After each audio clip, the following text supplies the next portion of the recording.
किंवा इकडे आमच्या तापीच्या खोऱ्यामध्ये त्या ठिकाणी पाणी आणण्याचं काम असेल, किंवा सगळ्यात महत्त्वाचं म्हणजे जे सगळं उल्हास खोऱ्यातलं वाहून जाणारं पाणी आहे, 54 TMC पाणी जे समुद्रात चाललं आहे, ते उचलून या ठिकाणी गोदावरीच्या खोऱ्यामध्ये आणून आणि गोदावरीच्या खोऱ्यातला दुष्काळ दूर करायचा. नगर नाशिकपासनं तर मराठवाड्यापर्यंत सगळा भाग हा पूर्णपणे दुष्काळमुक्त करायचा. आता केवळ हे स्वप्न राहिलेलं नाही, तर हे स्वप्न पूर्ततेकडे आपण चाललेलो आहोत. त्याकरता सगळ्या मान्यता देखील आपण घेतलेल्या आहेत.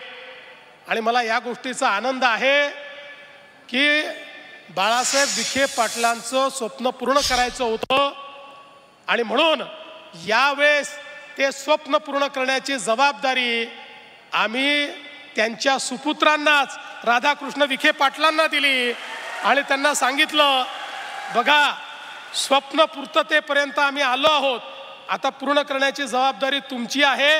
आणि मी विश्वासाने सांगतो की पुढच्या 5-7 वर्षात टप्प्याटप्प्यानं हे संपूर्ण पाणी आम्ही गोदावरीच्या खोऱ्यामध्ये आणू आणि त्यानंतर महाराष्ट्रातला आणि विशेषतः आपला जो नगरचा भाग आहे, जो मराठवाड्याचा भाग आहे, इथल्या दुष्काळाला भूतकाळ केल्याशिवाय आम्ही राहणार नाही. अशा प्रकारची जबाबदारी आम्ही घेतली आहे. त्यामुळे पहिल्या पिढीचं स्वप्न तिसरी पिढी करते आहे आणि चौथी पिढी पण तयार आहे त्या स्वप्नाला ताकद देण्याकरता. त्यामुळे मला विश्वास आहे की निश्चितपणे एक मोठं परिवर्तन हे ज्या प्रकारे त्या काळात घडलं, तसंच ऐतिहासिक परिवर्तन या कालावधीमध्ये देखील आमच्या माध्यमातून या ठिकाणी आम्ही निश्चितपणे करू. आज या निमित्ताने खरं म्हणजे सहकाराच्या संदर्भात मला उल्लेख केला पाहिजे की माननीय प्रधानमंत्री मोदीजींनी पहिल्यांदा सहकाराचं महत्त्व समजून घेतलं. या देशामध्ये इतके प्रधानमंत्री झाले, इतकी सरकारं आली, पण सहकार विभाग महत्त्वाचा आहे, हा परिवर्तन करू शकतो असं कधी कोणाला वाटलं नाही. त्यामुळे कृषी विभागासोबत साईडला पडलेला एक डेस्क एवढंच त्या सहकार विभागाकडे पाहिलं जायचं.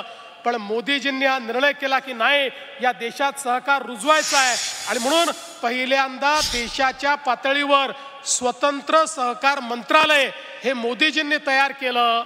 आणि मग प्रश्न होता की या मंत्रालयाचा कारभार कोणाला द्यायचा.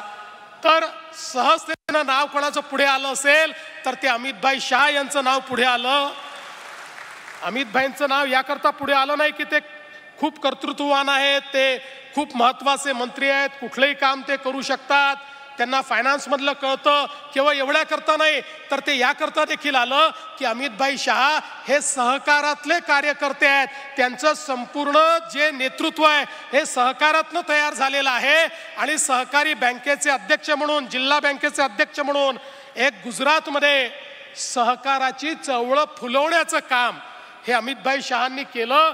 त्यामुळे सहकारातला कार्यकर्ता म्हणून पहिले सहकारिता मंत्री ही अमितभाईंना जबाबदारी मिळाली. आणि त्यानंतर आपण बघतोय एका पाठोपाठ एक अमितभाईंनी जे धडाकेबाज निर्णय या ठिकाणी सहकार क्षेत्राकरता घेतलेले आहेत. अनेक लोक जे या सहकार क्षेत्रावर आपली मक्तेदारी समजायचे तेही आता तोंडात बोटं घालू लागले की अमित शाह इतके निर्णय करतात कसे.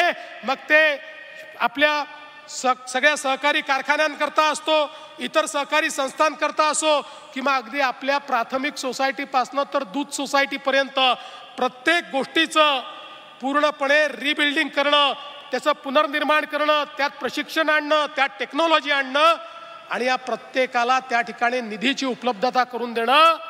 आज एकट्या महाराष्ट्राला वेगवेगळ्या पद्धतीनं त्यांच्या विभागाच्या माध्यमातून महाराष्ट्रातल्या संस्था बळकट करण्याकरता 8 ते 10 हजार कोटी रुपये हे माननीय अमितभाईंनी त्या ठिकाणी उपलब्ध करून दिले. आणि म्हणून खऱ्या अर्थानं सहकार चळवळ ही रुजवण्याचं काम अमितभाई करतायत.